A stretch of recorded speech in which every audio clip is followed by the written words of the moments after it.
Is this number what? Number 3. Number 3. Okay, thank you. All right.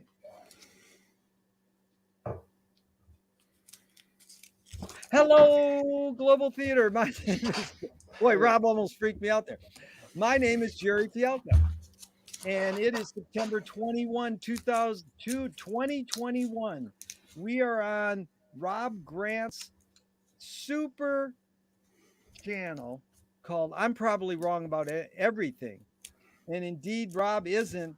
And we want to thank him for hosting our InnerViews number 3. Thank you, Rob Grant. Thank you. I'll see you guys later. Rob will be back. He's going to be listening behind the green curtain and coming up with some really killer questions. So, Mike Gathers, it is an honor and a pleasure to be here with you. First question is, what's the best thing for a human being? Ooh, love. I like that. I get that answer often, and I agree with that. Mike, what's your favorite form of information? How it comes into you? Right now, that's podcast. I consume a lot of podcasts. I like that. That's what we're doing right now. Be here now. There you go. So why do you think humans collect or gather information? Oh, with the current way I look at the brain, or a lot of the brain, is that it's trying to predict the future. So I think that we gather information in order to make better predictions. Probably some steps along the way, though, but I think that's, yeah. Well, I like that you're putting the adjective better in front of predictions, because I used to have a TV show called Better Beyonds. And it's like there's something about humans wanting to reach, go farther than where we are. But the next question on this regard is this need or want to collect information more innate or more invented? Innate or invented? When I hear that, I think like genes and environment, like nature, nurture. And my current bias is that that's kind of an outdated question. So I'm going to put it a different way. I guess my answer would be that I think it's emergent. And how what's another word for emergent? Suss that word out. What do you mean by that? I mean that is, from what I'm starting to understand, is that as we increase in complexity, like our brain is really complex. It's got just sheer quantity of cells. It's got a lot. As that in quantity increases and we increase in complexity, these emergent properties just kind of spontaneously arise out of that. That's the best way I could put it at the moment here. So I'm thinking like, what's the topic we were talking about? Predicting the future? Well, that was the first, but it's more we're into this emergence. Like humans are innate probably to eat, but we've changed the way we eat. So I agree with you totally. Emergent thing, but is it innate for us to collect information? And you said, innate?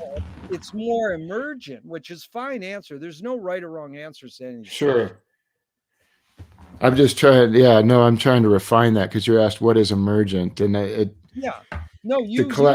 emergent, because I think emergent is you stress this word we call it simultaneity. All times are happening now is what James Joyce and Frank Zappa said. So it's always forever changing, and if we nail it down, see, some of my questions at the beginning are this or that, and it doesn't mean it's either of those. You don't have to settle for my two choices. So what I'm after is I'm trying to reinvent my questions and constantly have the questions do the word you just used, have the questions be emergent. So it's always good when I'm interviewing someone and they say, but we'll move on. And what happens is you'll see that themes will come back around. Gotcha. Do thoughts create emotions? Thoughts, I think, create mood, and thoughts can have an influence on emotion. I think Boy, so much of this is how we define it, but I think feelings create thoughts and create emotions. And thoughts can create mood. Yeah, I'll leave it at that for now. That's good. One of my friends, he played for the rock group Blue Cheer. He says, "Do thoughts create emotions?" He goes, "Emotions create emotions." Ah, there you go. Exactly. Is thinking more innate or more invented? Ooh. Well, I got to say invented, Good. emergent. I like that. Can humans think without language? Ah, the way I tend to think about thinking is that it requires language. Maybe that's math, calculus, or some symbolic conceptual system to make it happen. And there's a great book title out there like Thinking Body, Dancing Mind. Yeah. And so when I think about thinking in that way, but I think that's a different animal, so to speak. But the thinking body in that concept could be without language. Right. But it is interesting, and we're going to get to that very subject. But Chomsky has a great little thing about uh, language. He says Mm-hmm. language is not just words, it's culture, a tradition, a Mm. unification of community, a whole history that creates what a community is. Mike, what do you do when language breaks down, when it doesn't work? Oof. I stop, I breathe, and I feel into my body. That's And pretty. yeah, to That's the pretty. extent there's somebody else there, I would look and see what their body might be saying. Yeah, that's good. And your observations of humans. Are humans in general, I know it's both and it depends. Are humans more thinking beings or more feeling beings? I want to say I think we're more feeling. No, I don't. I think we're more thinking. I think we can feel as deeply as we think, but that we tend to be more thinking. That's like the dominant process. I appreciate your articulateness, and I'm not holding you to any of these. Like when I interviewed my mom, she said, everything I say today, I might change my mind for to tomorrow. So Exactly. Yeah. and it's, I'm not trying to nail you down because it's amazing. Most people go, I think we're more feeling beings. No, I'm telling you, that's what the majority of people say. My one friend flips it. He goes, I feel we're more thinking beings. And Ooh. and my favorite is Bridget Bardot says, when I make love, I don't think. It's like, good luck. Like you're involved in the most sensuous thing you could possibly do, and you're gonna turn off your monkey brain. You're gonna say, I'm not gonna think. Like, good luck. I mean, it's a high aspiration. Right. Noble goal. Noble goal. I like that way. Okay, that's good. You're good with words. So Alan Turing in 1950 asked these two questions about thinking. So I ask you, is thinking a function of the soul? Oof. The way I think about soul, I would tend to say yes, but it kind of puts a little bit deeper thing around thinking than I want to give it. That's good. I like that. A deeper thing. That's good. Can machines think? Not yet that I know of. Mike, do you more pursue happiness or more pursue meaning? Happiness. I believe that meaning can be a component of happiness, but if I were given a choice, I would pursue the greater goal would be happiness, I think. Very good. Does the brain more detect consciousness or create consciousness? Like, is consciousness there bubbling away? Are we detecting it or are we actually creating it? Yes. Uh, I want to say it's a little more created than detected, but I think it's a bit of both. Yeah. And that's yeah. I wish I knew that one. But it is interesting because again, I'm going after hunches. Sometimes people go, "Well, you got to ask a neuroscientist that," and it's like, no, I'm just going for whatever your intuition or hunch or impulse is. So that was good. And what's faster, speed of light or speed of thought? Light. When I think of speed of thought, I think like this, like my brain is a computer processor, and it's got it's got a clock speed, and that's not light. But then I think of information moving, non-locally quantumly, and I think, well, that's faster than light. So there's different perspectives on that one. Yeah. Well, I gotta admit, this was one of my favorite facial expressions in any of my Zooms in the last year and a half. Yes, That was pretty good, dude. my thinking. Yeah, Zooms are a little too auditorily language dominant, and I think people should be a little more free and open. Like I'm always say, why can't we do Zooms like this? Oh, nice. So, great poet Audre Lorde said, "You can't dismantle the master's house using the master's tools." Yvonne Rainer, another dancer poet, said, "You can if you expose the tools." What new tool do you suggest? Oof. We need some new tools. Bitcoin. It's I'm coming. actually, I think, serious about that. That's probably not in my wheelhouse to discuss, but I think that there's some potential there. I think like the Robert Anton Wilson's 8-circuit model of consciousness is something that we could really use to help us guide through these changing times. Maybe logic, Robert Anton Wilson's Yeah, maybe logic. maybe logic was exactly what one of your chums said a couple days ago. I really appreciated that. And that 8-circuit, in just layperson's terms, in a couple lines, suss out what Robert Anton Wilson was saying in that 8. As briefly as I can put it, and everybody can look at it a little differently. The way I've come to terms with this model is that we all go through these developmental stages. Think of like the infant, the toddler, the preschooler, and the adolescent, let's say. And each one of those developmental stages really represents a stage of consciousness within us. There's a part of me that's just a little toddler or infant that's just all I care about is my safety and security, and I just want to be loved. So they've got those 4 consciousnesses. They're kind of like developmental, mundane, everyday consciousness. And then each one of those has kind of a flip side, like a spiritual aspect to it.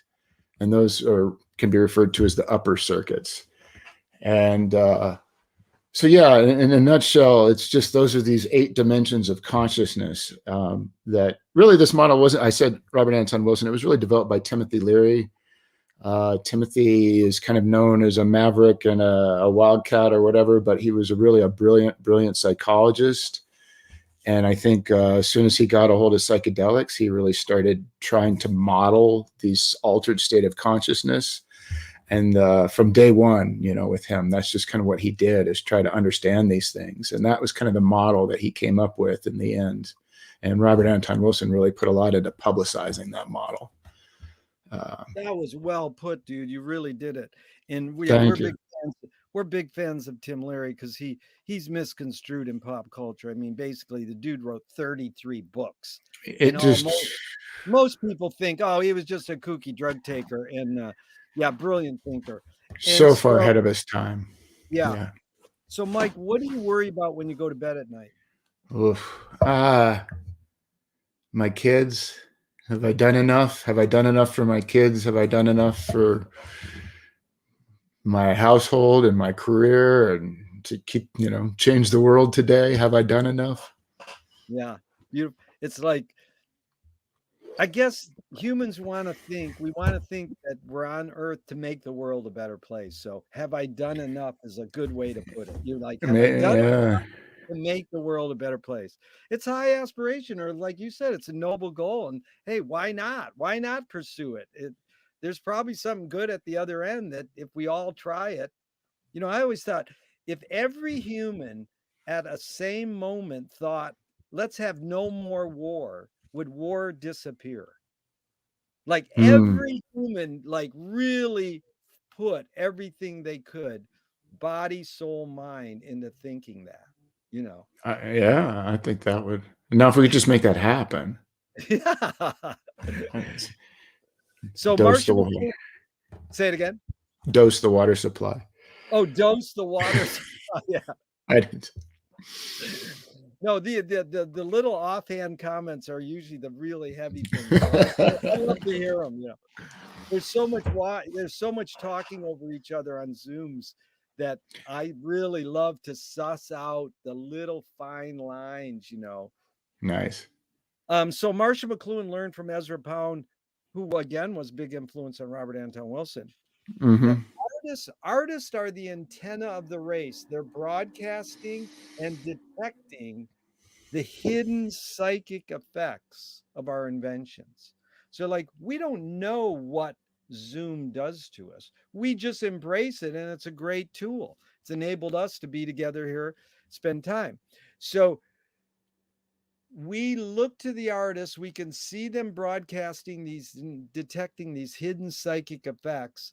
Then we can learn how to cope with what we don't like about these inventions. But Hmm. one of McLuhan's conundrums, or basically what he loved to probe, was, well, why do humans ignore the hidden psychic effects that are being broadcast to them through the artist? Whether they're rock climbers or poets or, musicians. Why do we ignore them? Why do humans ignore these hidden Oof. psychic effects? Why do we ignore them? Uh, I mentioned those developmental stages earlier, and there's something as we kind of pass through those, we start to kind of crystallize and I don't want to say get rigid, but just kind of crystallize into who we are and the beliefs we have and things like that. And at that point, it's most of us aren't really open to new ideas. And I think it really takes a commitment to the novel and the new and the creative. And openness and willingness to learn and grow, and that's just not it's just not how we're wired. Amazing. That was good. Are you more afraid of old ideas or more afraid of new ideas? Old. I think we're at a it's bigger than once in a lifetime. It's bigger than we're at a big transition of consciousness and change on our planet, and the old ideas are what got us here, but they're just no longer relevant. Yeah. It's not that I'm afraid of them. It's just that we can't keep holding on to them. We've got to, the future is coming, whether we're ready or not. Yeah. McLuhan said the future ain't what it used to be. I think I've heard that, but I never quite got it until just now. No. It's funny, but he also said the future of the future is the presence. In the hidden ground on all these guys, Joyce and McLuhan, was Wyndham Lewis. And he said, artists live in the present, and not to be elitist. Let's say right now, me and you are living in the present. We're right here now. We're writing a detailed history of the future. It sounds like a bunch of gobbledygook, but it's back to that, like, all times are happening now. Right. So in that regard, Mike, can you conjure up your earliest memory ever, or one of them? The earliest memory I have, I spent my first 3 years in New Jersey, and I remember snow sledding with my dad. I was probably 2. He set me on the sled and went to tie his boot, and the sled slid down a little hill on its own. And I think he's told the story about how my mom was inside looking through the window having kittens, and I was like, again, and right. So. How cool. Do you think memory is more a curse or more a blessing? A blessing. Tell To the me extent it's a to the extent Go ahead. memory is a curse, I think that's just like there's some trauma there to work out or something. It's like a clue of some personal growth work to be done. But otherwise, yeah, we need memory. Yeah, It's what drives progress, that's good. or part of it. Yeah. Is human progress more cyclical or more cumulative? Yes. Well, I think over. I mean, when you say more, I'd say it's more cumulative. There is a net Yeah, progress, but there's a cyclical nature to it. You know, yeah. what is it? One step, two steps forward, one step back, stuff like that. Yeah, I like to describe it as a cone. It's sort of like going in Sure. circles, but it's going up and down. Yeah, there's no right or wrong answers to any of these questions, but that one you got right, Mike. Thanks. Awesome. So, tell me an early role model within your immediate family, someone who made an impact on you, and what specifically was that impact? And then it's going to be outside your immediate family. So, just Okay. briefly.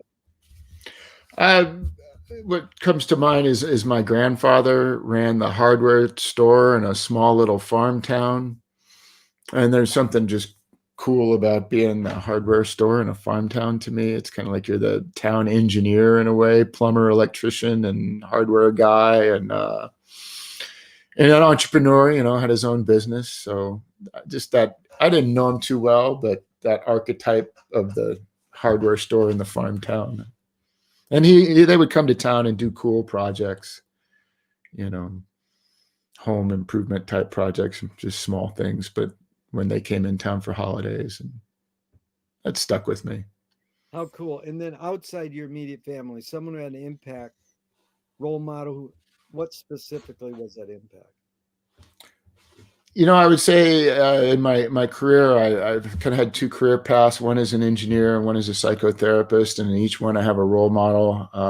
As an engineer, there was kind of a maverick consultant entrepreneur guy that I studied with, Gene Woolsey, that just how to be a consultant in the corporate world and navigate office politics for your own benefit.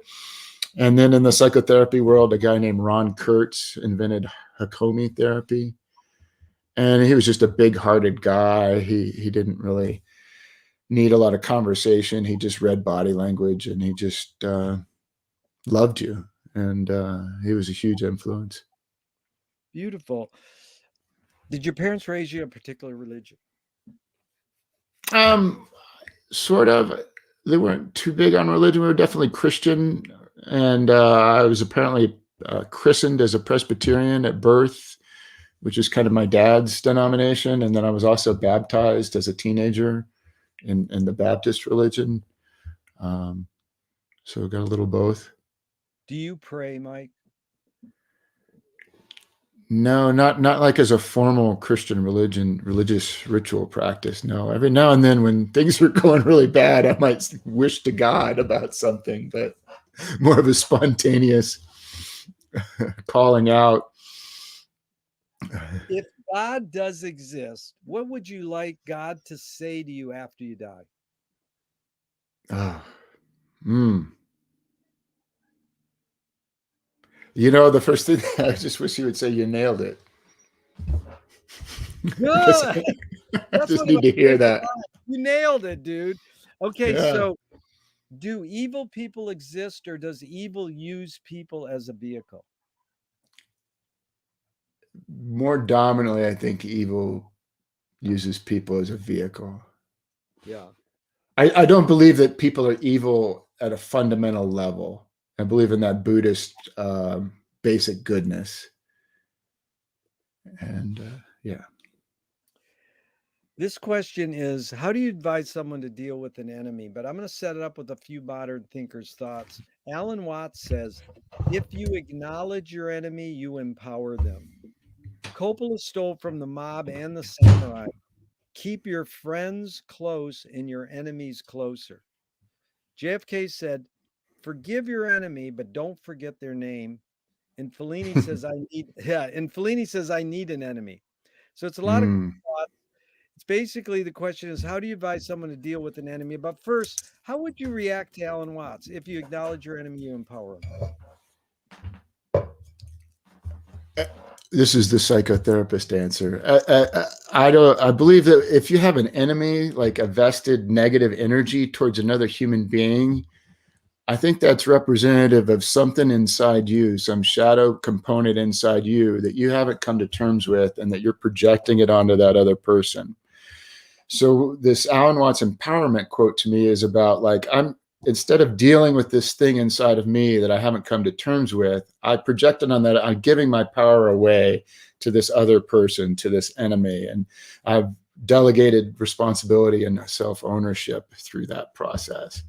So that's what I think he's referring to, is that really there's something going on inside of us that we need to come to terms with. If you're that pissed off at somebody, now I have challenges and obstacles in life, but if I encounter an enemy, I have to start looking inside and Really figure good. out what's going on. It's like when you point at someone and go, "You're stingy," and it's usually your fingers pointing at you, and you're going, "I'm stingy, but I got to blame you to get it on me." But like if your Right. kid came to you and they says, "I have an enemy on the playground," I mean, how do you advise someone to deal with an enemy? Oh boy, the way you put it, like a kid with an enemy on the playground. Well, I don't usually do that. I just usually put it, how do you advise someone to deal with an enemy? So you don't have see most of my Yeah. questions, you put them into the context you want. So you really caught me there because I added that little bumper which I never add for some reason. Well, I mean, if I was dealing with an adult, I might ask them, you know, what is it about this person that's riling you up, and can you figure out what's going on inside of you? But if I'm dealing with my like 8-year-old kid, you can kind of take that tactic, but sometimes it's more about, you know, the self-awareness might not be as strong as in a you know, a preschool or a school age kid, but there's Right. other ways to address it, or it would just depend on the kid and his maturity level. But you know, there's something about being kind to them, but not letting them abuse or walk over you. So, you know, without the context, I'm just kind of making up hypothetical situations. But you know, I can be kind to you, but if you're going to be a jerk to me, I have to draw a boundary and say, you know, that's not okay. Um, No, this that's is good. kind of, I like that line, kill them with kindness, or just, hey, what's the how do you deal with an enemy? Kindness is yeah, great. but you can't let them walk over you. You know, Yeah. it's not like you just. It's not so kind that I forgive your abuse. Yeah. James Joyce was the first projectionist in Dublin about 100 years ago. He basically checked out. He said, "This is stupid. Why should I go inside a building and see a movie of a tree when I can go outside and see a real tree?" Years later, Faulkner said, "Sometimes the best fiction is more true than journalism." Why do we have to recreate things in order to get them?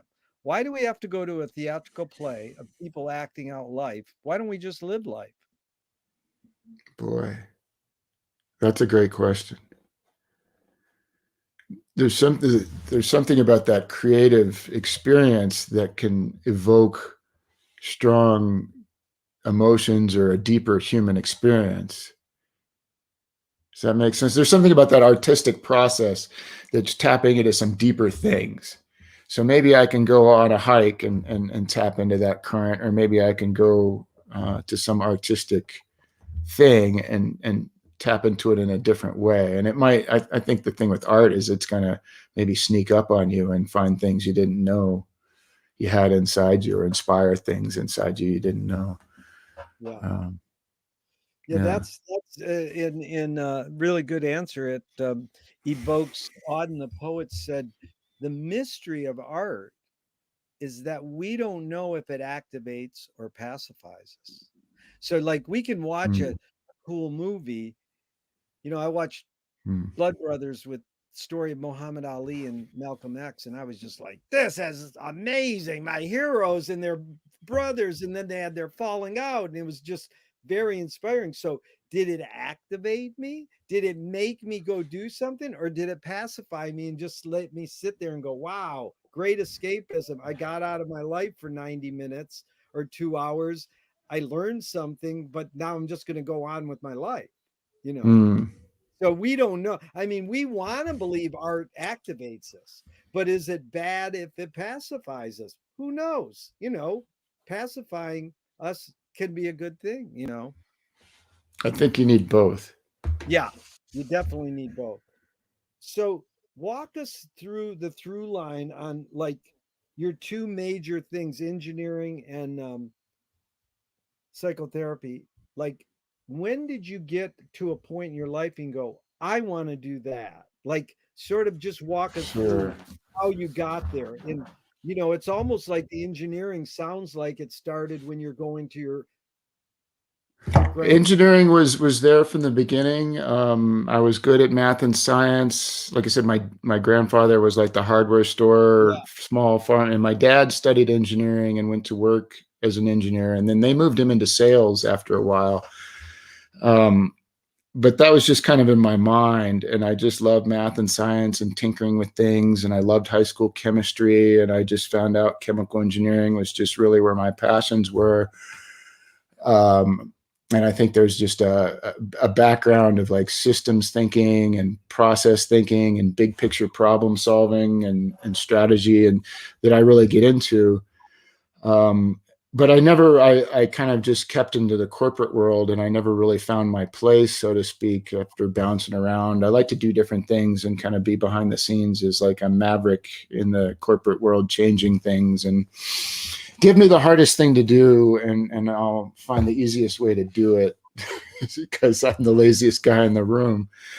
And I specialized in that. But a bunch of things happened in my life. My mom died, and kind of some of the spiritual path stuff that comes along with Robert Anton Wilson. They say everybody should do a year of therapy to get to know themselves. And so I decided to go into therapy. And during all this, I was like having a kid, and my wife's sister passed away, and we lost our dog. So it was like a 3-year period where just a hell of a lot of changes happened. And I went into therapy, and I just felt like I could do this better, that this industry, so to speak, needed help. And I don't know, never really found that satisfaction in the engineering world.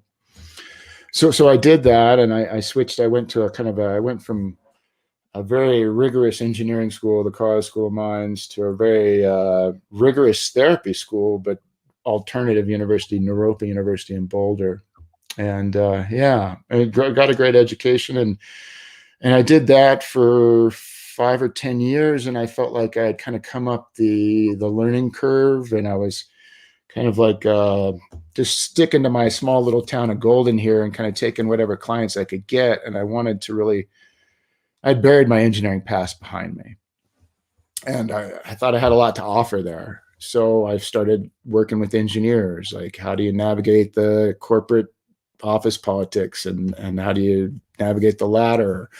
And really I like entrepreneurs and kind of maverick type people, and I started working with small business owners and people that their business grew so fast they got overwhelmed, or they went into entrepreneurship but they never quite was what they envisioned, and they want to get back on track, or they've plateaued. So just at the end of the day, we all kind of tend to be our own worst enemy, and I'm here to help people kind of get out of their own way. And I like working with engineers because I can relate to them, and because I think that technology and progress, or technology drives progress, is what I believe. And so I kind of want these technology people to maybe get more in touch with their body and their heart, and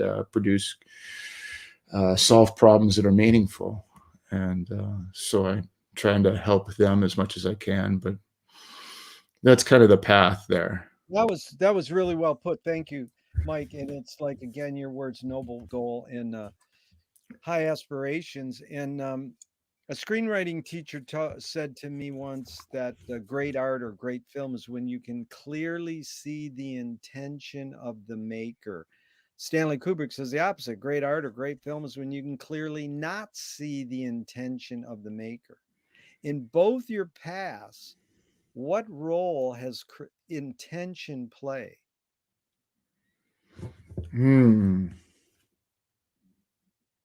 That's an interesting question. I was always very intentional in my engineering career. I kind of knew where I wanted to go, and I could guide myself in that through the structure of the corporate world. But in the less structured world of therapy, coaching, entrepreneurship, I've been less intentional, and there's been less structure, and it's been more of a struggle. Yeah. Interesting. And That's it's all, interesting. yeah, but it's also Marcel Duchamp said that there's no art without an audience. So just putting in the form of engineering as an art form, psychotherapy as an art form, how much are you thinking of your audience, your participants, your attendees when you're in that process? Like you're doing some engineering thing. How much are you thinking? Like maybe audience wouldn't be as applicable for engineering your outcome. And then Yeah. psychotherapy, same thing. How much are you thinking of, let's say, you know, in the artist case, I'm saying, how much are you thinking of your audience when you're making your film or you're a writer? I hear you. Yeah. You can put it in the writing process. When you're writing your essay for the Robert Anton Wilson people, how much are you thinking of your reader? You're on it. Well, I mean, as an engineer, you're usually designing or streamlining or optimizing something for a customer. So there's always this other person in mind for the most part. Maybe it's an internal client or an external client. And in psychotherapy, it's kind of like the art of conversation, and it's not all about the other person. It's very much a relationship, and I have to track myself and the intuitions and the spontaneous thoughts and feelings and images that are arising within me that kind of help guide the conversation, and also tracking the body language and what the other person is saying, and trying to interpret them and follow them as well. So it's highly interactive, and I think it is an artistic, when you're really in that, it's like the creativity and artistic process of good conversation in a way. And as a writer, these pieces that I wrote the last 2 years, a lot of it is just like it had just a lot of stuff I had built up that I just had to say. And they're not the most user-friendly pieces. They're pretty dense, and they're really written for people that already understand this 8-circuit model. They're not really an introductory type thing. And so to a certain extent, it's like I just had a lot that I needed to say, and I need to get it down on paper. And over the last, it's 2 years, 2 different projects, I've really gotten most of the ideas out, and I'd like to just take that further and start fleshing those ideas further, explaining what I had to say, or, blogging or essay writing to flesh that out. And that would be more with the art or with the audience in mind. Whereas, like I said before, it's just, I got stuff that has to come out, and I'm going to let it go. Just let it flow. Really well put, Mike. Thanks. What do you think the motive, or what do you feel was the motive of the cave artist? Oof, the cave artist. I'm just purely guessing.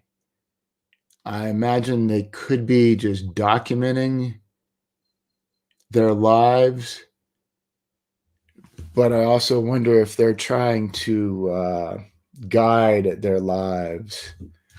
Like if you want a good hunt, you put a cave painting of a successful hunt. I saw an interesting thing, or I read an interesting thing. I can barely remember. It was a long time ago. It was about magic, and it was maybe like how ancient people used magic when they wanted to do something they'd never done before. They basically had to create ritual and magic around that to try to manifest it and bring it into being. And so it's like when you're pushing the new frontiers. And honestly, what is cave art about? You're gonna have to ask them. No, the guy who McLuhan added some of his biggest revelations from was new criticism guys he studied in Cambridge, and they basically said the artist is the last person you want to ask about their art. Yeah. It is interesting because there are artists who are articulate, but the thing about art too is once you create it, it's no longer yours. Someone can use it however they want, and you can't go, no, you're misusing my art. I mean, you could say that, but Oh, they right. do any anything they want. But magic is an interesting topic when it comes to cave art. It often comes up in what you said, manifesting. Like, dude, if I put a picture of a deer on the wall, maybe tomorrow that we'll have that deer in front of us. You know, Right. you know, it's very interesting. So, Mike, what's more important, conviction or compromise? Conviction. Ooh. I think both are really important. We're so divided these days that maybe compromise is more important, but and I think in order to transcend this polarity, maybe we need some people with conviction that are more well put together than we are that can drive us through this. I don't know. We Well, need both. that was good sussing out. One of my favorite answers, the guy said, what's more important, conviction or compromise? He says, the conviction to compromise. Yeah. And then another person, after 25 years of asking that question, it was the first time I had ever had the emphasis shift. Says, what's more important, conviction or compromise? He says, depends on what you mean by important. So he Mm. shifted it from the two main subject words to this other word. Right? We deflect away to the other word. Yeah, We could spend all day defining the words. that's it, man. T.S. Eliot said it well. He says, when I talk to you, I got to use words. But again, we could have done this whole interview with hand gestures and putting little signs in front of the Zoom camera, but it's pretty efficient. You're doing amazing, and I appreciate it. Mike, in your accomplishments in your life, how do you rate these three elements? Luck, Mm. skill, and ambition. What played the biggest role, second and third? Luck was first. Well, I don't want to put it in the same order you gave it to me, but that's where I attended luck, skill, and ambition. Well, that's I fine. don't, yeah, I don't think ambition is like one of my stronger qualities. So I have to put that last. And I think luck is definitely the top of the list. Your observations of humans, is ambition based more on fear or more on joy? Ooh, fear for sure. Is loyalty based Wow. on reason? Is loyalty based on No, I don't think so. Yeah. I think it's based largely on attachment. It's more of an emotional connection. Yeah. Very good. T.S. Eliot, back to poetry, says that poetry is outing your inner dialogue. So we all have these voices inside our head sort of talking. What language is your inner dialogue in? Ooh. I want to say Vulcan, but that sounds ridiculous. What is Vulcan? Is that Star Trek? Right. Star Trek. Yeah. Hey, I, that's very I I have no idea where that came from, but there you have it. no, that's good. Um, do artists have a moral obligation? Oh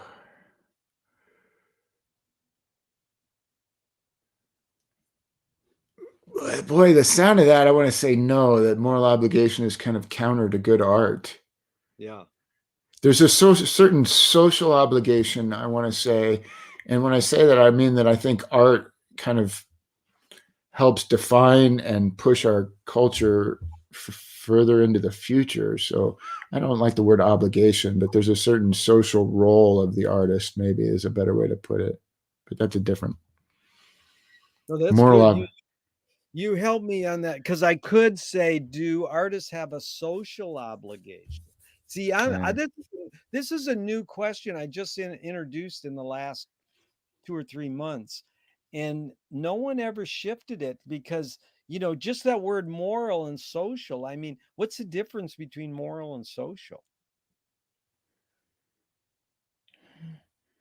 That's a great. I don't know. I mean, a moral obligation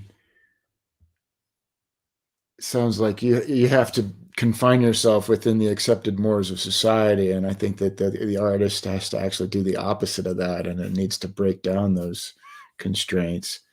So in that regard, I'd say absolutely not. And I said social obligation, but I would defer back to my second iteration, social role. The role of the artist is, Oh, yeah, I see. yeah. There's a certain role of the artist in society that they're kind of defining the future in a way, or maybe they're just defining the present, but they're, that creative expression is really helping us open up to new possibilities. Well, Mike, that goes back to that Wyndham Lewis quote. Artists live in the present and write a detailed history of the future. It's like, how do you do that? That's almost what you just said. Like you're storytelling. Right. I'm going to have to sit with this past, future, present thing for a little bit. Those Yeah. quotes. Well, what's the difference between rights and responsibilities? Oh. Boy, that's probably something I haven't quite thought about. When I think of rights, I think of like inalienable rights, like such as, the founding of America and the Constitution and the things they wrote about at that time. But that's still kind of like a social construct. It's not really like, and what's responsibilities? Yeah. I'm going to have to, that question is a good one. I'm going to need to sit with that. Responsibilities, rights seem more social, cultural, and responsibilities seem more individual. But I'm having trouble teasing that one apart at the Oh, moment. that's very interesting. Individual, because I'm going to give you a quote that I just dug up. I'm not going to tell you who it is. We can talk about it in a second, but it covers the last couple subjects. I believe that every right implies a responsibility. Every opportunity Mm, every opportunity implies an obligation, and every possession implies a duty. mm. Any comment on that quote? And I can read it again if you want. Um, you know what hits me when I hear that is like it's about privilege in a way. I mean, if you have that opportunity, you owe it to yourself and perhaps to the the planet to take advantage of it. You Yeah. maybe read the quote again, but that's the main vibe I got out of Oh, it. Is just you sort of nailed it with the word privilege too. Okay, I'm going to read it. yeah, I believe every right implies a responsibility, every opportunity an obligation, every possession a duty. John D. Rockefeller Jr. yeah, nice. It is a beautiful quote, but you can tell he's not the guy who's the politician. John D. Rockefeller Jr. is a controversial character. I don't know his history, but on what looked him up on Wikipedia. One thing is he's blamed for this horrible massacre, but he financed the Museum of Modern Art. It's like, well, am I supposed to love or hate this guy? you know? That's I know it's really in vogue to hate on billionaires these days, and I get it, and I think people like Jeff Bezos and Elon Musk are the greatest innovators of our time. I hate the system that they're involved with, and that there's a systemic problem I think that needs to be addressed, but Yeah. you know. Uh, Electric cars. I mean, oh my God, who's done more to progress us further than Elon Musk? Yeah, we were Look, riding our bike. We were riding our bike down the street yesterday, and this electric car went by, and my wife and I look at it and go, "What's that?" And it had these things swirling, and the guy standing on the sidewalk goes, "That's an electric car," and we're like, "Wow!" like we were living in the Jetsons era. But the guy right, was he was still behind the wheel, and it looked like a normal car driving situation. But it was funny that you brought up the word privilege, and then it turned out, oh, we're supposed to hate rich people. It's like that's a key word you brought up, which I don't talk about enough in my interviews, and I want to bring it up now. Is hate culturally learned, or is it innate for humans to hate?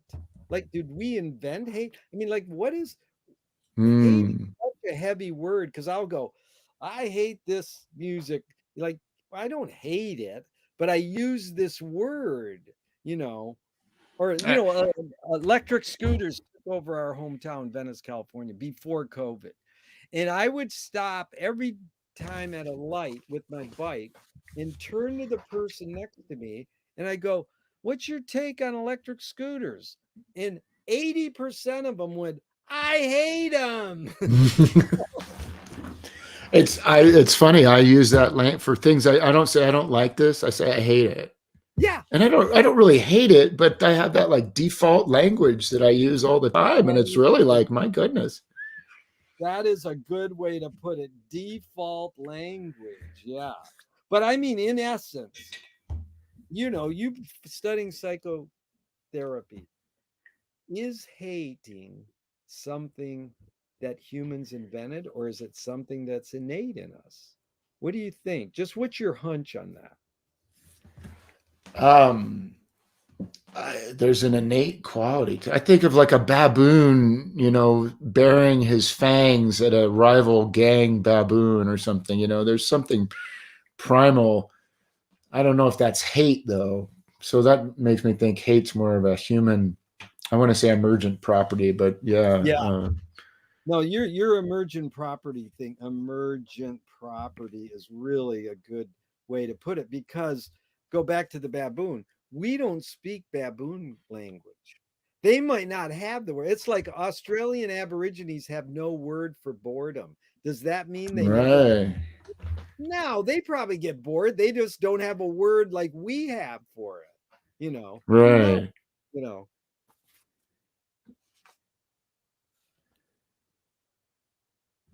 is perception reality?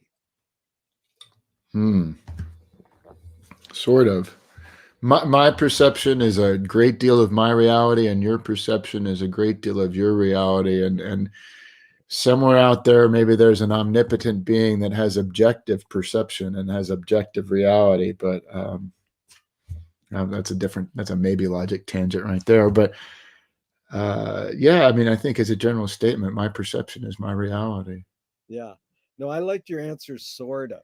That's Sort that's of. like that's like the answer to all my stupid questions. Sort of. Yeah, I could start everyone with sort of and. Yeah.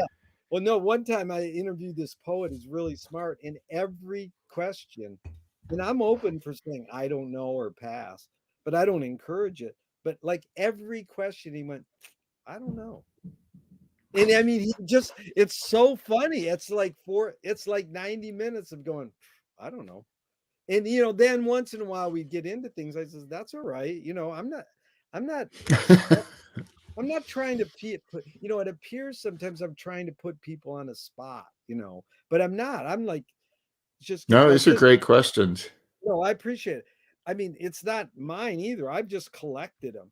So, why is it so difficult for humans to consider the possibility that life may be pointless? Ooh. I think that why is it so difficult? Boy, I think people have to confront some harsh truths. If it's all meaningless, then I don't know. It's kind of hard for me to grab right now, to be Yeah, honest. because I we don't. don't want to think that life is meaningless. Right. So, And what's the but we point? don't, yeah, so we don't know. Like, why would you want to consider that possibility? One time I asked this guy, and then he brought 40 of his friends in a coffee house, and I asked that question. He goes, everybody in this room knows life's pointless. And I went, what? But and I guess I've just never seen it that way. I've always been able to see that there's an evolution, Yeah, from the Big Bang to here, or from the last week or the last month. yeah, There's progress, there's growth, there's evolution. And so to me, it's about riding that wave, really. How can I surf that wave the best I can? totally. I love that. That is a great thing to say. Water's an important metaphor. So Lewis Carroll says, I believe as many as 6 impossible things before breakfast. Have you believed in any impossible things lately? I don't know if I'm directly answering this, but I have a lot of people seem to be really pessimistic about the state of the world, and I am not. I think we're in a time of massive transition like nothing we've ever seen in the history of humanity, or maybe the history of the planet. And I get that it can look pretty grim, but I have nothing but positive things to think about where we're going once we make it through this messy period.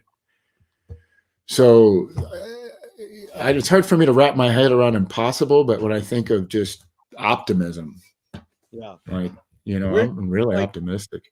where'd you get your positive? Like, I grew up with parents, positive power of positive thinking. Where do you think you got your optimism from? That power, that positiveness, from your Boy, or how they raised you, or somewhere else? I don't know. The best I could tell you is, and I don't know. I just feel like I've always been able to see the world in the way it is and the way it's going, and it seems like it's been going in the right direction. And I don't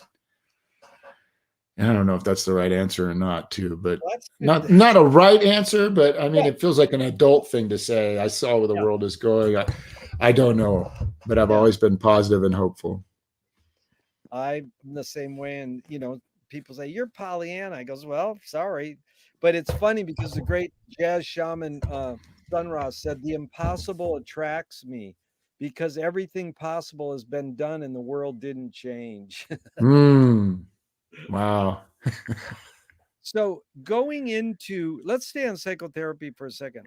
Going Sure. into psychotherapy, tell me one major element that's changed since you're delving deep into it, and one major element that stayed the same. One major element of Just what? of utilizing psychotherapy as your path, your calling. Right. One major element of that, like how many years have you been doing psychotherapy, studying 12. it? Yeah. In the 15. 12 years. Yeah, 12, 15 years. Tell me one major element that stayed the same and one major element that's changed. Okay, I got you. I still believe in progress and hope and that people can grow and develop and transform and change. Probably the biggest element that I've been unable to escape from and is just kind of like swallowing me up, like you got to get this, is that it's all about relationships. Yeah, good. It's how I see the world. When I look at people, I see, how are you relating to yourself? How are you relating to the room? How are you relating to me? How are you relating to your story? And so that was kind of hammered into me, and I resisted it, and I just it was hammered into me during my education, and I sort of resisted it. And as I've cultivated experience in the field, it's just like everywhere I look, it's all about relationships. Yeah. It's huge. That's why McLuhan named his book Understanding Media. Oh yeah. Understanding relationships. In fact, they asked him, will there ever be silence?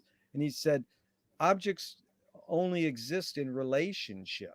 Like if me and you got in a car right now and drove to the desert and we walked for 15 minutes, I swear we could hear silence. I've done it. You sit in the desert and you can hear silence.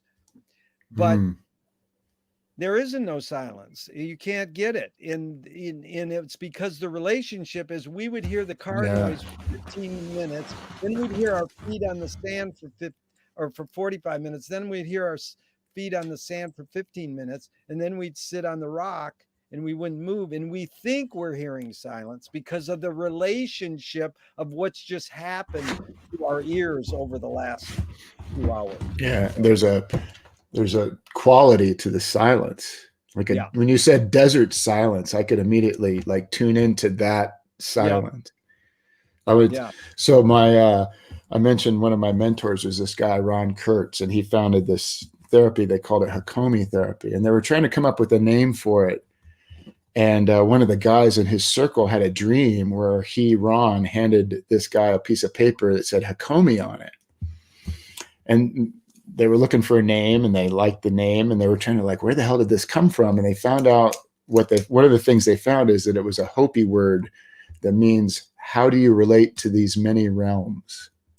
Yes. And I just love that.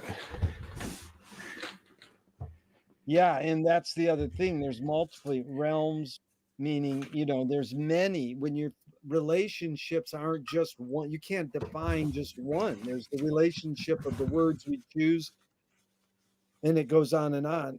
So It does. Moshe Feldenkrais works with healing and movement. He says it's literally possible to identify a weakness and incorporate it to become a strength. Normally, we're taught to overcome a weakness. Tell me a weakness that you've incorporated to become a strength.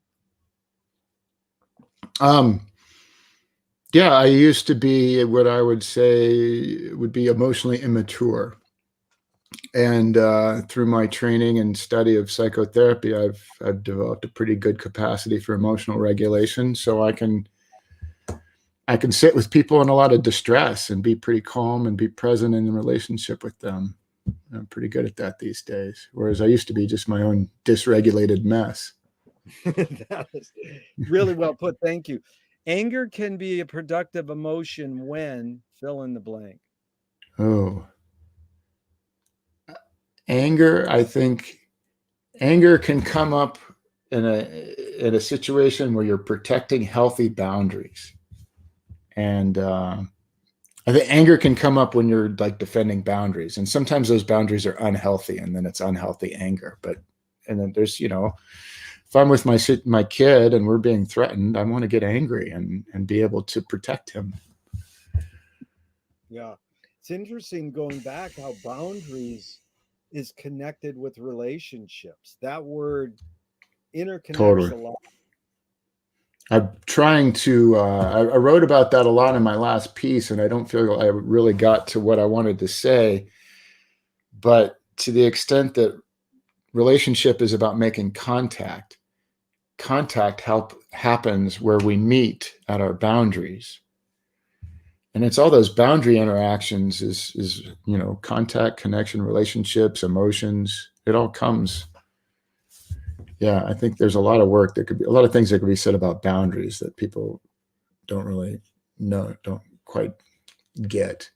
Yeah. It's kind of a popular term that could really be expanded upon a lot more beneficial way. We're going to be doing a session on comedy next week, and George Carlin, who I was lucky enough to work for a half a year, he said comedy is drawing a line and then crossing it. So it's like, here's the boundary, now I'm going to cross over it. Yeah, nice. He was a big observer of the human condition, but his stuff comes off bitter. I mean, like, I love him, and I think he's important, but it's like, now that the abortion issue is just like so big in the world again now, that he had that one line, he says, anybody who's against abortion are so ugly you wouldn't want to fuck them anyway. I mean, that is ruthless. But it's like he created the line. I'm going to talk about this issue, and he crossed the line. So what it's a heavy thing when you go back to McLuhan quoting Steve Allen all the time. Behind every joke, there's a grievance. Now, I don't like the word every, but it is amazing. Like, what is the function of laughter? How would you tackle that one? How would you tackle that, Mike? Well, I was going in a different direction in like the subversive nature of comedy and the court jester, but let's put that aside. Well, I just you mentioned that, what is it?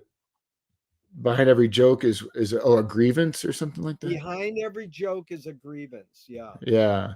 And so using that's just sent me down this path of the comic that is subversive, like the Bill Hicks or whatever, that's using their comedy to kind of subvert the status quo and disrupt the mainstream, so to speak. But you're asking a more interesting question, I think, about the function of laughter. And man, I don't know that I have an answer, but that's something I'd want to chew on for a while. No, I'm glad Um, you did that. Subversive thing is great because that's like when you say court jester, it's like, hey, we'll pay you to make fun of us, but you can cross the line because we're paying you. Like they weren't paying Bill Hicks to do what he did. He did cross that line and brilliantly. But Gurdjieff said it well. He said the function of laughter is the reconciliation of yes and no. ooh, It's again that relationship thing, yeah. like yin and Oh, yang. right. You know, Yeah. but who knows? I mean, laughter is probably innate in us. It is. Yeah. You I know, think so much about emotions and their, what are their qualities and what are their purposes, but I've never quite thought about how laughter fits in to the human condition. yeah, Um, there is something about how laughter can, a lot of those comedians work with uncomfortable truths and they're using laughter to kind of ease it in. It's like the lube that brings it in and you're like, ooh. that is a great metaphor. The lube to bring in. Yeah, the uncomfortable truth. I think Richard Pryor and Carlin would love that metaphor. So, what's the most significant difference between women and men, physical aside? Oof.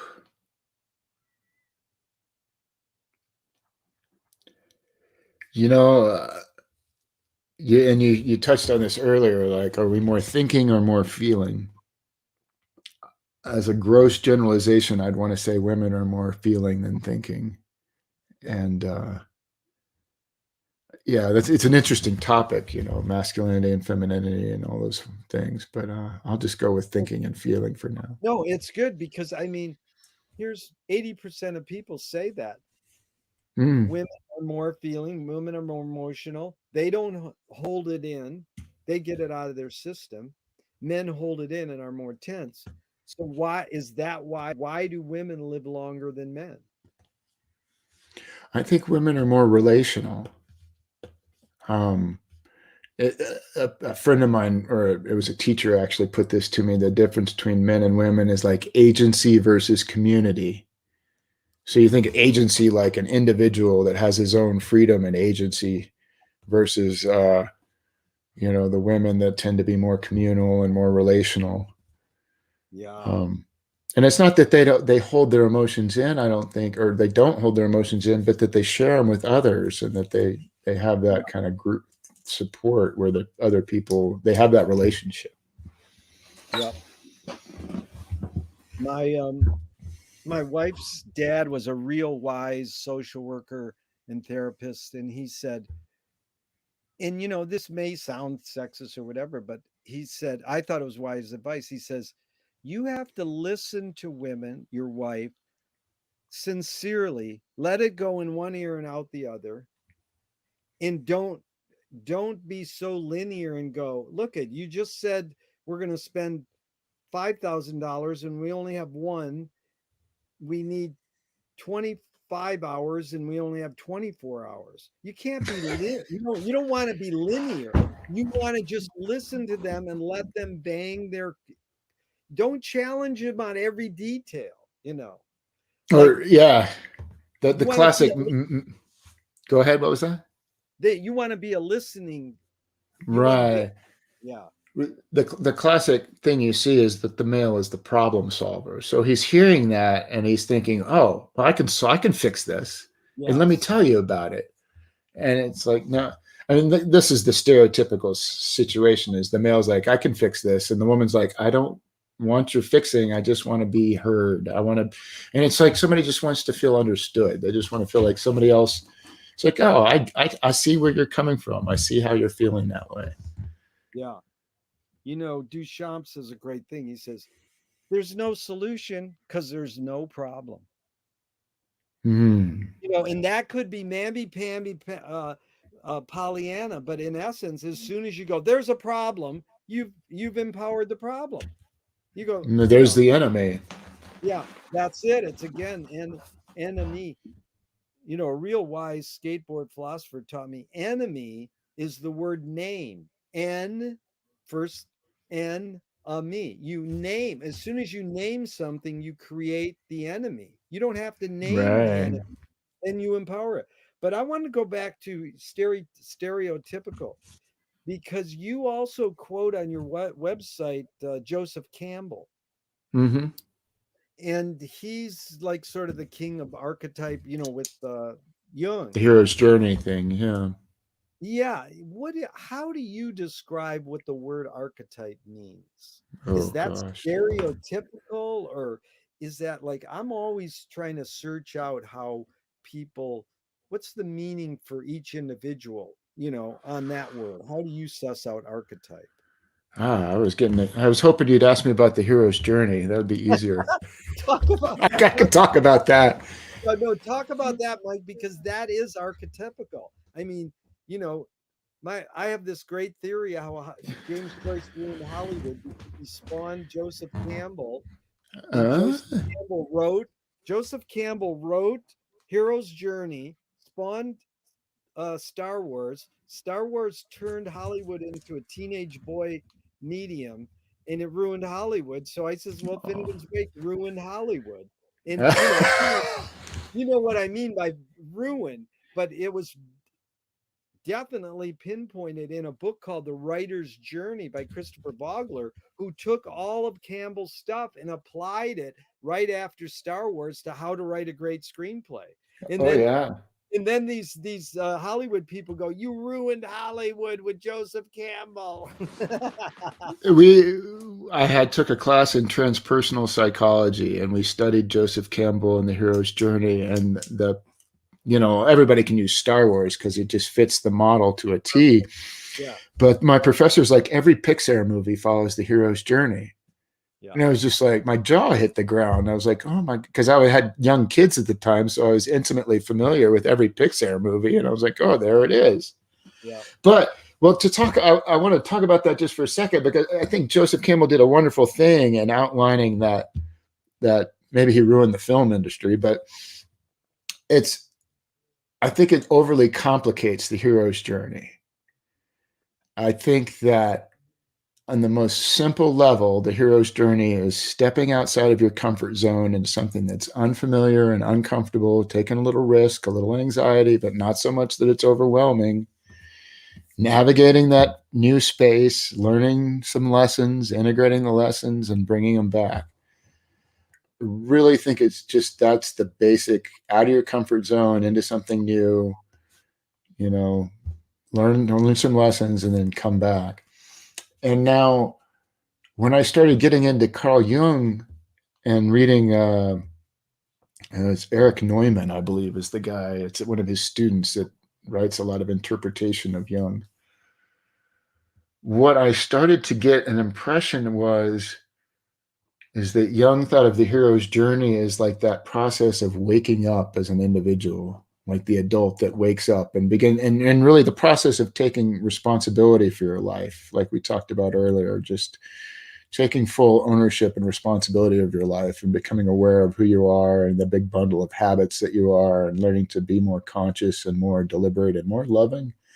yeah, And if I further interpret this maybe a little too liberally, Jung talks about these four developmental stages. They're like the four circuits of the model. And that really the hero's journey is waking up and going back and integrating each of those four. Like, these are four little hero's journeys that we have to go back and integrate those lessons. So that's my little hero's journey pitch. no, that was beautiful because it really encapsulates Vico's influence on Joyce, because you know Mar- mm, uh, Joseph Campbell came out of Finnegan's Wake big time, and Vico is where Joyce got that recurso, that come back right. around. That was really well done. And see, that's what I like, is when we don't just talk in highbrow intellectual terms, that we can communicate in these terms that the normal person can understand. And the way you broke down Hero's Journey was really well. You could Thank make you. a lot of money doing that, selling it to Hollywood screenwriters, dude.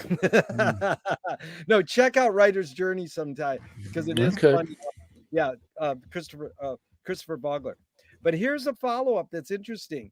You create what you resist, or as Bob Goldthwait, the comic says, you are what you hate. Joyce Hmm. said it. It's a curious thing how your mind is super saturated with the religion in which you say you disbelieve. Louis Buñuel nailed it. Thank God I'm an atheist. So, how would you react, Mike, to this thought? You create what you resist. You create what you resist. So I don't know where this quote came from. I got it from a colleague out of Boulder, and it's what we resist persists. Yes, I have that right on my notes next to that. Oh, lovely. Yeah, Yeah, what you resist persists. Yes. exactly. So go ahead. Well, how do you react to that? Well, so of course we're in the. I'm thinking of it in the psychotherapeutic context, but it's like most people come into the office and they just feel miserable and they don't know how to deal with it and they just want to get rid of it. Okay, here's the quote. The only way out is through. Yes. You can't just amputate the pain. You have to you have to name it, turn towards it, step into it, move through it.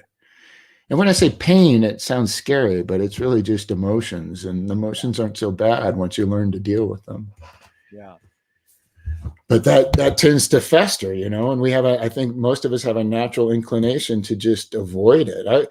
Here's another example. I started taking cold showers a while ago, and I would sit in the shower and just clench up my whole body and just just be miserable.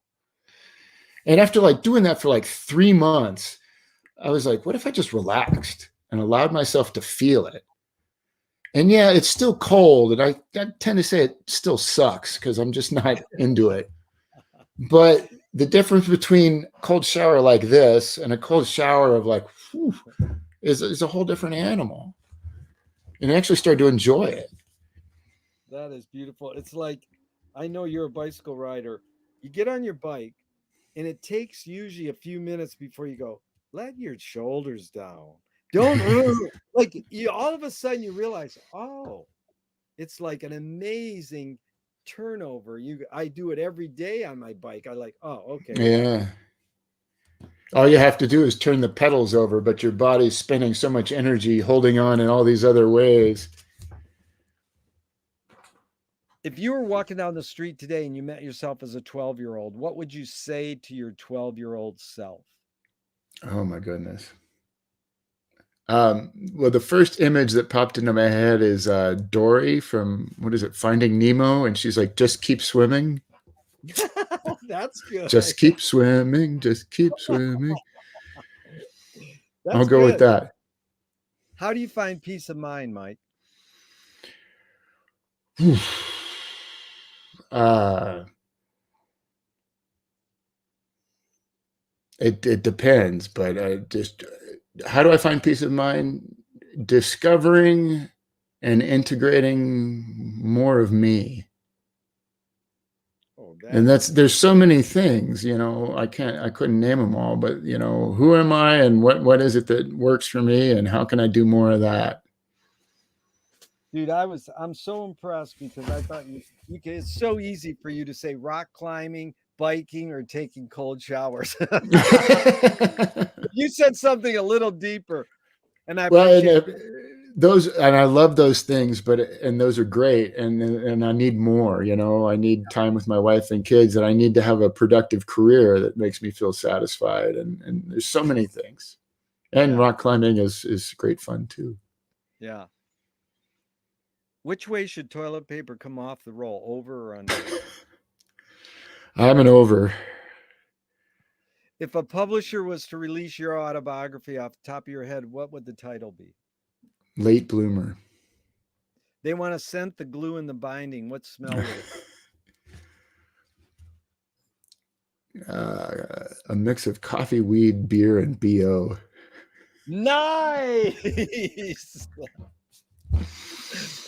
They want to have a color on some of the ink, Hmm. not just black ink.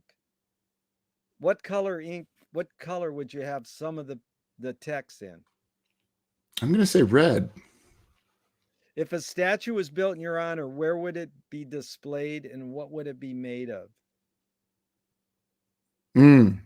I would like a limestone statue on a coral reef somewhere. That is beautiful. Tell me something good you never had and you never want.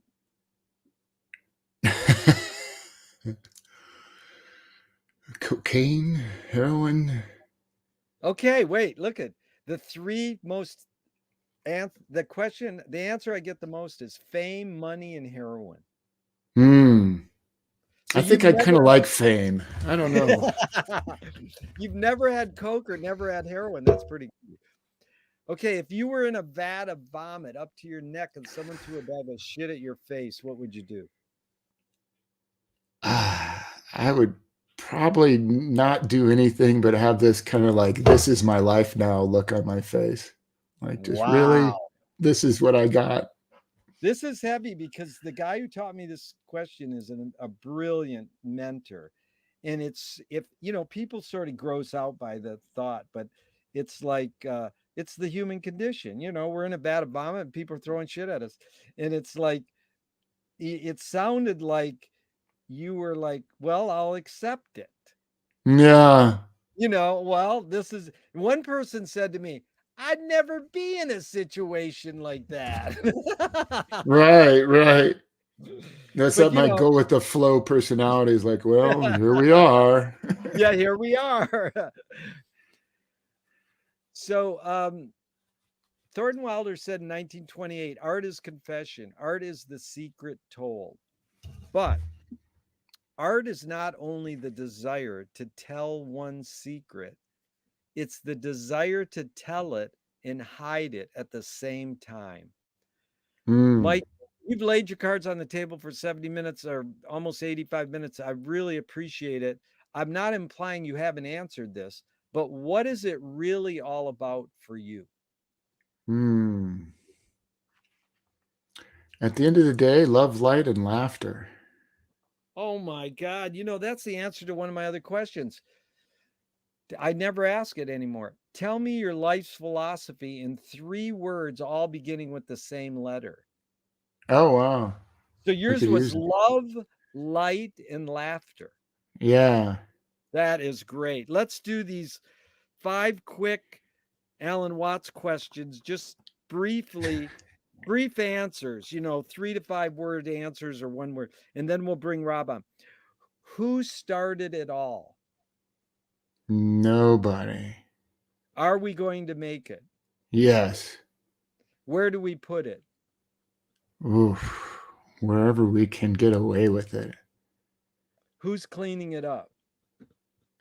Generation X. Is it serious? No, mostly not serious. Mostly not serious. I like that.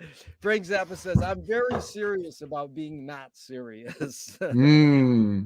This was really fun, Mike. It's really great. And I know Rob has been itching he's been wanting to jump in because everything we talk about, and I'm probably wrong about everything, comes up. Everything you've said comes up all the time. So Rob, where's your questions? You there? Here he is. All right. Yeah. Did he touch on everything we talk about or what? Oh yeah, he nailed it. Well done, Mike. Thank you. I just sort of take notes as we're reading, and there's a lot about human nature, and it brought to mind some sort of Enlightenment philosophers, Thomas Hobbes and Rousseau, and how they had very different approaches to understanding human nature. Thomas Hobbes believed that before civilization, before culture took over, that human existence was nasty, brutish, and short. And Rousseau believed in the noble savage, obviously a term that we wouldn't be using today. We'd modernize it. But Hobbes believed that we needed a centralized government to keep us in order, to keep us from becoming, the nasty, brutish, and short, violent people that he believed we were in our nature. And Rousseau believed that government, centralized government, would only result in inequity that would ultimately bring the downfall of society, that we were noble savages. Who do you think was closer to the truth? Ooh. I was about to say, I think they're both right. There's a lot of like kind of anarchist rebel culture in the Robert Anton Wilson circles. And it's like this no government libertarianism. And I love those ideas, but I don't think we could exist right now without a government. There's just, the average person just needs that. And I think that, boy, the longer answer, I think, is that the government is kind of on the way out. I do think that the culture is shifting, and that the government's run on economy. And I don't want to sound like a crazy fanatical Bitcoiner, but there's something about this cryptocurrency thing and the way economies work and moving to these decentralized, stateless currencies that I think may be ushering us into this less state-centric culture a lot quicker than we realize. And I'm just kind of rambling, but really, ultimately, your question, I think, is that government is needed, but it's also very destructive. It just naturally leads to corruption and problems. But I'm also thinking that we're in a point in human history where the government is going to fall to the wayside. What do you think has ushered in this moment? Because you said that we're at this point of almost I don't want to use the term crisis, but conflict, and it seems to be widespread. What ushered this moment? So I think there's a confluence of things going on. And so obviously, talking, you met me through some Robert Anton Wilson community friends, and we talk a lot about him. He talked a lot about, I think, what Alvin Toffler called the third wave, which is that we move from hunter-gatherers to agrarians to industrialists, and now we're moving into this like the third wave, which is, I don't know, let's call it technologists. But we're moving from industrialism to technology and technologicalism, for lack of a better word. So that right there is a big deal. I think on a global planetary perspective, we're also coming to this point now where what they're saying is we're completely interdependent with the earth. Okay. So we always used to depend on the earth for survival. We needed the planet to provide food, clothing, and shelter. But right now the earth is getting to a point where it depends on us. And so that's a big deal. And I don't even think I can wrap my head around that. I mean, we talk about climate change, but I mean, the way that's going to change our culture in the coming years is a big deal. Now, here's the most concrete one I can talk to you about that I just kind of recently learned about. This guy, a hedge fund manager named Ray Dalio. And, there's about every 7 to 10 years, we go through a short-term credit cycle. We have a bubble that busts. There was the dot-com bubble, and then there was the financial crash. There was one in 98. Every 8 to 10 years, we have a short-term debt cycle. And he got burned on one of those because he thought it would be like the last one. And he started looking at the bigger picture, and he saw that there's productivity increases, and there's short-term debt cycles, and there's long-term debt cycles. And when he started digging into these long-term debt cycles, it really gets into the rise and fall of global superpowers. And what that, since World War II, the United States has been the global superpower, and all the NATO and the WTO and all these UN, all these global organizations were all about the United States being the dominant superpower and maintaining that. And all our, whatever you call it, where we're running around the globe shooting brown people. And, there's a word for it, but it's escaping me right now. But it's all because we're the global superpower in the United States. Now, what does that mean? We have the best guns? Well, yes, but guns don't come for free. It's all about the economy. We have the most productive economy. Therefore, we're the global superpowers. And when you look at what Ray Dalio is looking at is as when you're the global superpower, people do economic trade with your money. Almost all oil and gas right now is traded on what they call the petrodollar, but it's the United States dollar. When Saddam Hussein started trading oil and gas in the euro, we invaded his country a month later. Russia will trade in euros because they're Russia, but like 90% of oil and gas is traded in the dollar. And I don't know how much economic trade in general is traded in the dollar, but because we're the economy that's running the world, kind of the engine, the economic engine, and that provides like all kinds of advantages, which I couldn't really explain to you very well, but it's kind of what makes the United States the alpha dog. And it's part of this long-term debt cycle that's lasts about a 70 to 100 years, right? And everybody will tell you, we're at the end of we're at the bubble right now of the United States, right? We've dropped interest rates to zero. We can't drop them anymore. So lately with COVID, we started printing money. Now we're going to start issuing stimulus or infrastructure bills. We're doing all these things to keep the economy running. But sooner or later, that bubble is going to pop.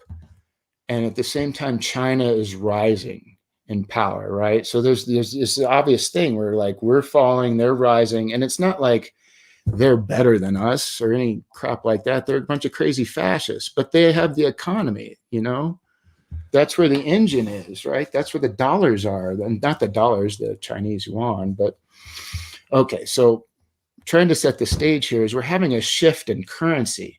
Now, at the same time, if we're shifting to a technological society that starts in more and more commerce and traffic goes on the internet, and we're starting to use internet currency, Bitcoin or cryptocurrency, and that becomes like a reserve currency where money is traded, then the state, it's not like the United States is going to decline and China's going to rise. It's like there's this new option all of a sudden. Like maybe but it's all about economics, If more and more money starts traveling on cryptocurrency wires and on through internet commerce, then that'll become the dominant economy, and it'll be more of a stateless society.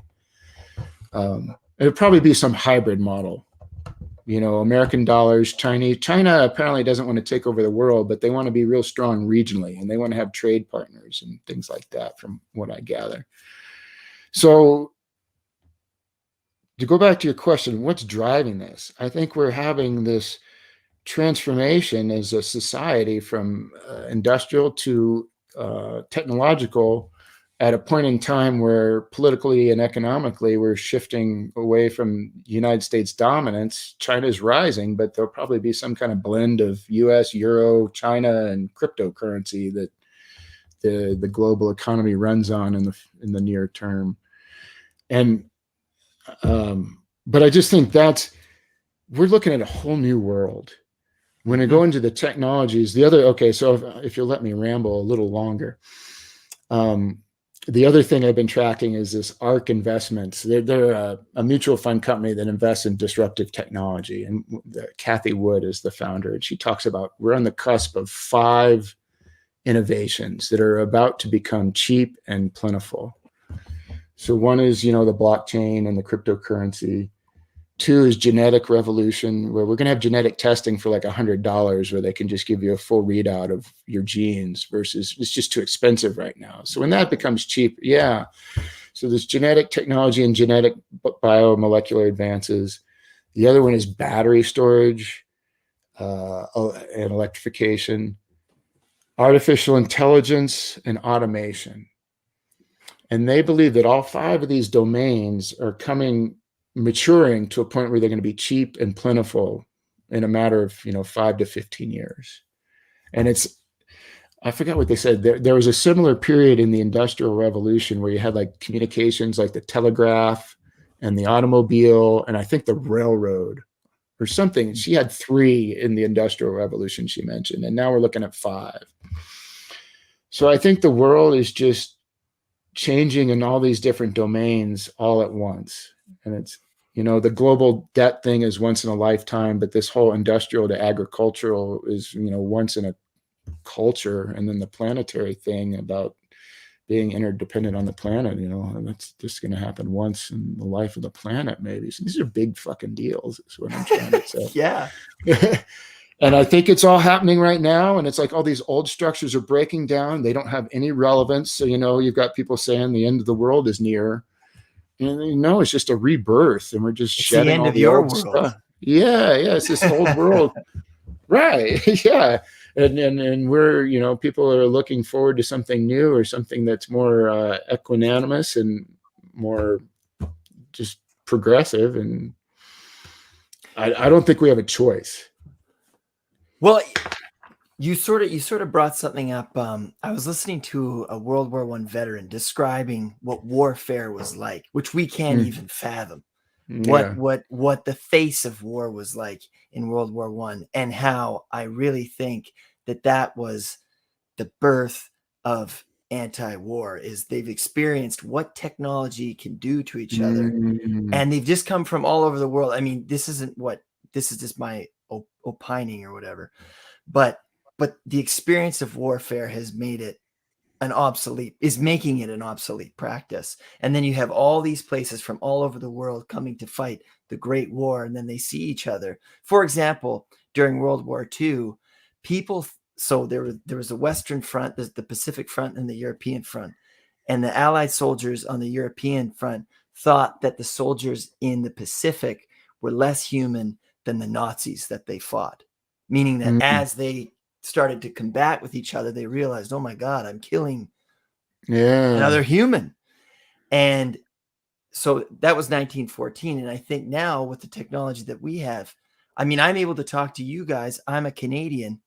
I've been told my whole life, Americans are a different breed, right? But then it's like, well, hold on. I have more in common with you than I do with some of my neighbors, because I'm putting time into talking to you. But I've also spoken to people from Nigeria, from Kenya, from Malaysia, all over the world doing what I do here. And I'm starting to realize, well, maybe, all right, like, what is it? Is our nationality our identity, or what is our identity? What is it that brings us together? Like I say, I have more in common with these people all across the world than I do the people that live in my cul-de-sac. It's an interesting question, but Robert Anton Wilson was always talking about how technology was going to bring us closer together, or he wasn't always talking necessarily like that, but that it would help us do this maybe logic thinking with less certainty. But also, a lot of people talk about how it brings us closer together. Yet you see social media and you feel like, well, I don't feel so close anymore. But what occurs to me as you're talking, and I don't know if this is it or not, but I feel sitting here on video with you folks, I feel really close to you versus when I'm just scrolling through the text and pictures of Facebook and I'm like, oh, fuck them, and showing off. I don't want to see your kids and your perfect little family anymore. Right. So maybe as the internet matures in this video sharing way, we'll have a better sense of relatedness than just this social media text sharing way. I don't know. I'm just kind of sorry, Jerry. I want you to get in, but what you're describing when you're doing the endless scroll, that's a one-way interaction, right? Like when I'm looking at your kids, it's a one-way, but this is a two-way, really three-way, right? It's a tennis match, right? Whereas that is, it's asymmetrical. This is symmetrical. Right. This is shared. Perfect. That's just what I think. Now, Jerry, sorry, you're going to say something. No, Rob, that was well put. And there was so much you brought up. We'll definitely have you back, Mike, because we got another expert on cryptocurrency, and he's also deep into Finnegan's Wake. Because both, and one thing you got to hand to Robert Anton Wilson is his love of Finnegan's Wake and his love of McLuhan. I mean, these are fringy things that are easily kookified. And if you find someone who doesn't think they're kooky, then that's weird. It is normal to say Marshall was a charlatan in the Wake. Joyce just went too far. But I mean, those 5 things Kathy Wood brought up, Joyce invented them all and disguised it as a book, Finnegan's Wake. If you read Finnegan's Wake out loud with a group of people, you experience this sort of how these things are going to change our lives. And it's not, it sounds again kooky, but it's like we're trying to go through that hero's journey. And there's two people that said this, both McLuhan and Krishnamurti, they said violence is a quest for identity. So your percepts on identity were brilliant, Rob. I thought we'd just close out because we could go on forever, and we'll definitely have you back, Mike. And Rob, thank you so much. But Utah Phillips is a political folk singer. He says anarchy is making rules for yourself and not other people. And you brought up an interesting thing that, Robert Anton Wilson guys are sort of, anarchistic. And, the guy who specializes in anarchy says that Utah Phillips is not accurate, but it does bring up this idea. Anarchy is making rules for yourself and not other people. I would like to hear you, Mike. Who's entitled to make rules? Because as we get 5 new things, the genetic technology, the battery storage, the AI, automation, blockchain, who's entitled to make those rules? And the word entitled, someone said, I don't like that verb. It's like, who should, who's entitled, who makes the rules? Oh boy. My sense is that we're just going to try to keep up. Like we make the rules, but the technology is going to blow us so far out of the water that we're going to be just trying to keep up with it. God, we've had so many. My mind is kind of gel. I think much after all this. It's interesting because it's like there's another thing about laws and rules is, when you create a law or you create a rule, you create the opportunity to break the law and rule. So, when cops are forced to wear cameras, they're like, oh, I got this big brother watching me. Well, I can just angle the camera this way and do something wrong or whatever. But I want a community to develop humane treatment of other humans because that's the humane thing to do, not because a camera is watching me. Right. So, that's like, what does the rule do? You got to wear a body camera. What does it do in the long run? It creates a way. Oh, I forgot to hit the button. Oh, the angle was wrong. Oh, the camera wasn't working then. So there's a lot of ways you can break the rules on body cameras, So let's Rob, again, we could go on forever, but why don't we close out with this one? Mike, what gives you the most optimism? I think that human nature at its core is genuinely good at heart. Yeah. And I think we just got to tap into that. But yeah, just that thought gives me hope that I don't believe anybody's evil at their core. Yeah. And just that idea gives me hope. We just got to. Well, it goes full circle because the first question was, what's the best thing for a human being? And you said love. Yeah. Can't go wrong with that. That's pretty dang good. So I love you, Mike. I love you, Rob. Thank you so much. Rob, put your little tag up there so we close out with the commercial, man. All right.